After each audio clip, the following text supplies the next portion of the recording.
Welcome to the update, where we talk about what's going on in gaming this week, basically our quick thoughts on it, and again, we're always open to your comments. If you guys have any ideas of how this segment should play Absolutely. out, we're here to cater to you guys. But James, tell us what's going on and what's new this week in gaming. Dude, I think let's talk a little bit about this year before we get into kind of nowadays, man. Okay. This year has been interesting to me. Quality year in gaming. It's been Quality. Beautiful. Beautiful. Just kind of at all. I'm just like it's just beautiful. I don't know how else to describe it. It's been a beautiful kind of first quarter for gamers and gamers alike. There's been, Okay. I mean, this year we've seen the release of games like Horizon Zero Dawn, and that's a February release. Right after, a week later, we had, Zelda Breath of the Wild, Persona 5 this month. And we still have games like Mario Kart 8 Deluxe coming up. Right. For somebody like myself, it was kind of passing the Wii U, but it's been exciting this year. And then there's kind of hidden gems as well, like Nier Automata, which is the latest game from Platinum.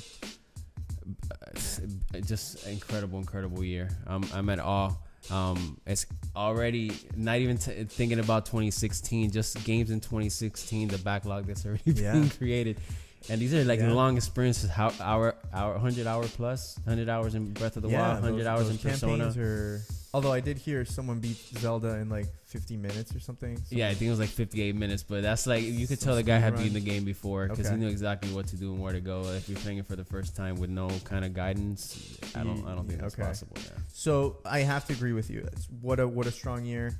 One of the things I'm seeing is twofold. One, developers are not respecting any seasonality at all. Before, it used to be like the big games would come out towards the holiday season, and you would buy your new console, and that's what you would get, Nintendo 64 for Christmas, and you get this. Now it's like year round, strong release after strong release after strong release, and it's like, the bar is raised now. I feel like even the entry level games now, the indie games, are coming out with a level of polish and quality that's outstanding, and it's just really a great time to have so many experiences available. But it's also a double-edged sword because how many of these 100+ hour experiences are you gonna be able to really enjoy? I think that it's impossible to do. I think you gotta kind of pick and choose, and that's right. But you know what?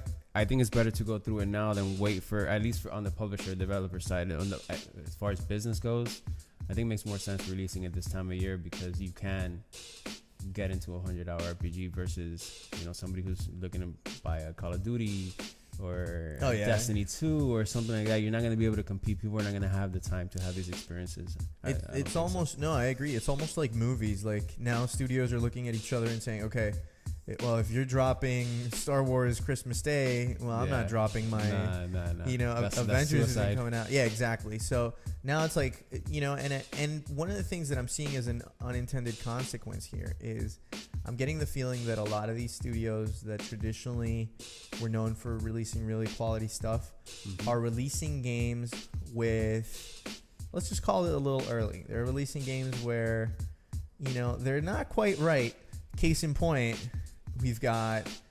Well, there's still deadlines. Don't get that wrong. The deadline is just not Christmas or holidays. Now the deadline is their fiscal year or whatever the case is. But it's more important than ever to make those release windows because you're surrounded by so many good titles that, if you're going head-to-head against, like you said, a Call of Duty or a big title...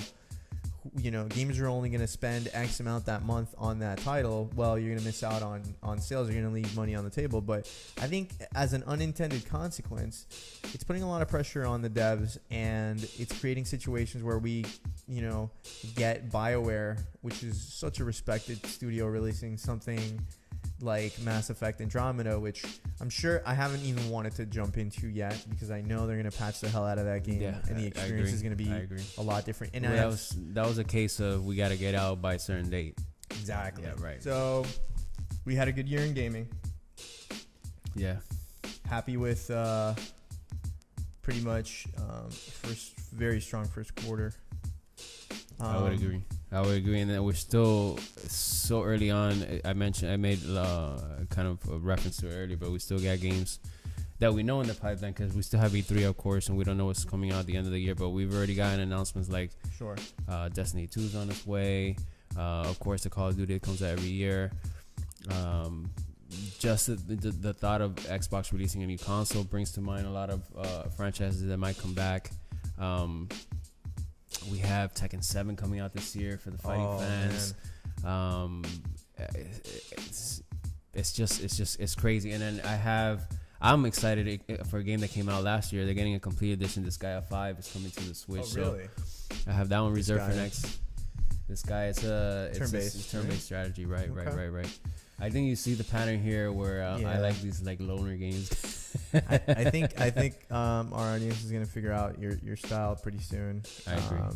But I think we're both pretty diverse in terms of we're open to new experiences. You were telling me about Shadow Tactics the other day. I actually tried it. I got into it. I did the first sleeper here last year. But I know that game is gonna suck me in, so I've kind of been pumping the brakes on that. And I honestly haven't had time to really delve deep. But this is why the podcast is gonna grow to the point where you can just do this full time, just review games full time, tell you guys about them.